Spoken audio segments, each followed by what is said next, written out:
All right, so 4.7 logarithmic scales. This is a kind of application section for what we've been doing in chapter 4.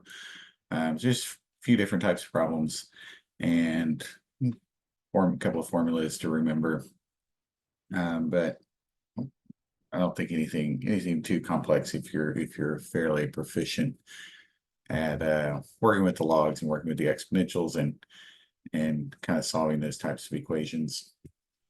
So the first one we have is the pH. So the pH scale, pH is negative log of hydrogen concentration. So let's look at this first example. And so we have the hydrogen ion concentration of a sample of human blood. It's measured to be 3.16 times 10 to the negative 8. Find the pH.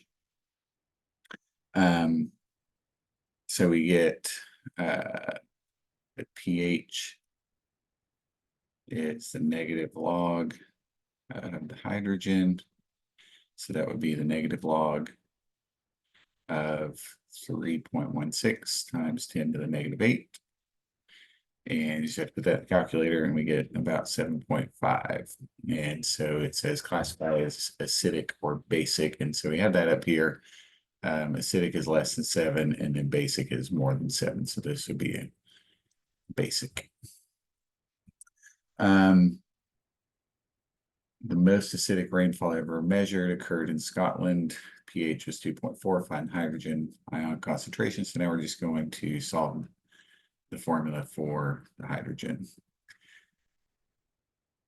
And so we can divide by the negative. So negative 2.4 equals log of H. And then now convert it to an exponential. So the base here is 10. So this would be 10 to the negative 2.4 equals H. And so that means we have about 4.0 times 10 to the negative 3. So nothing too complex. We definitely had tougher equations in the last section, I believe. All right, next one. Next type of problem, we have the Richter scale. So we have M equals log of I over S, and so M is the magnitude, I is the intensity, and then S is the intensity of a standard earthquake, which is taken to be 10 to the negative 4. So pretty much we'll plug that in for S on these problems. So in 1906, earthquake had a magnitude of 8.3. Same year, an earthquake on the Colombia-Ecuador border is 4 times as intense. What was the magnitude of the Colombia-Ecuador earthquake? So let's set up formula. The magnitude of the San Francisco is 8.3. And then the S is always 10 to the negative 4.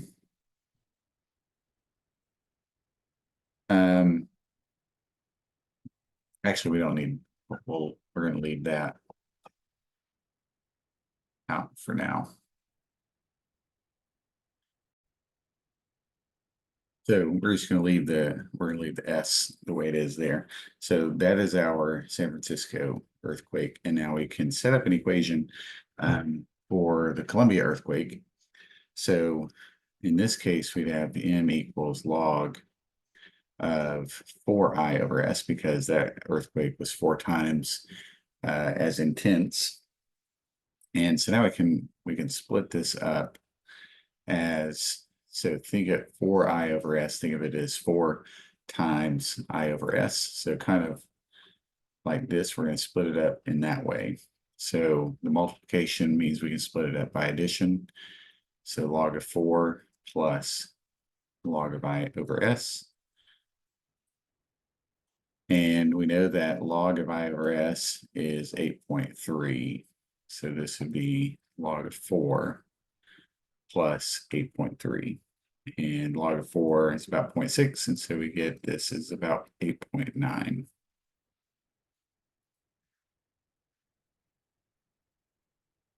All right. You can probably do this where plug in the 10 to the negative 4 there, and then solve for I, and then multiply by 4. That would probably work also. This is just another way to do it. All right, so then the last type that we have is the decimal scale. So here we have B is 10 times log of I over I naught. B is the decibel level, and then I naught is always set at 10 to the negative 12th. So find the decibel level of a jet engine at takeoff if the intensity was 100. And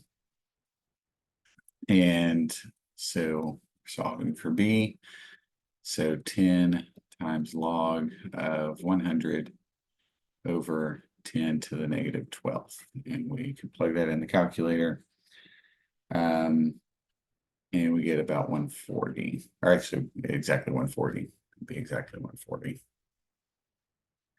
Then this one, find the intensity level. So now we're going to solve for I. So the B is 90. So 90 equals 10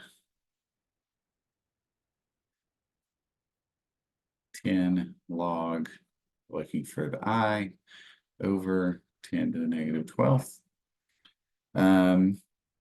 So we'll divide both sides by 10, so we get 9 equals log, and then let's expand this with the subtraction.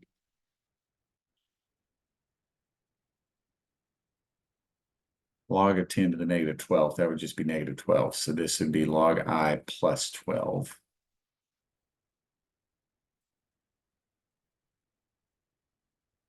So then log of I equals negative 3.